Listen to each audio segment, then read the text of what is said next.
Hello সবাইকে আমার চ্যানেলে তোমাদের আরও একবার স্বাগত। তো অনেক দিন পরে একটা নতুন মিনি ব্লগ নিয়ে চলে আসলাম। মাঝখানে অনেক রিজনের জন্য অনেক দিন কোনো ভিডিও আপলোড করা হয়নি। তো সেদিন আমরা সবাই মিলে চলে গেছিলাম নৈহাটি বড়মার মন্দিরে। অ্যাকচুয়ালি যাবো অনেক দিন ধরে প্ল্যান করছিলাম, কিন্তু কারোর না কারোর জন্য লাস্ট মোমেন্টে গিয়ে প্ল্যানটা ক্যান্সেলই হয়ে যাচ্ছিল। সবার টাইম একসাথে ফিক্স হচ্ছিল না। ভগবান না ডাকলে যে সত্যি তার কাছে যাওয়া যায় না, সেটা আমরা সেই সময়টা খুব ভালো মতো ফিল করতে পেরেছি।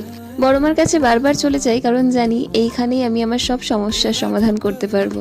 মনে মনে কোথাও বিশ্বাস আছে যে একদিন না একদিন সব ঠিক হয়ে যাবে, একদিন না একদিন সব ভালো হয়ে যাবে। এই বিশ্বাস নিয়ে বারবার ছুটে যাই। তো যাই হোক, সেদিন আমরা যেতে একটু লেট হয়ে গেছিল, এই জন্য আরতিটা দেখতে পারিনি, কিন্তু খুব ভালো মতো বড়মার পুজো দিতে পেরেছিলাম। আর পুজো দিয়ে বাইরে বেরিয়ে দেখি বড়মার ভোগ প্রসাদ দেওয়া হচ্ছে।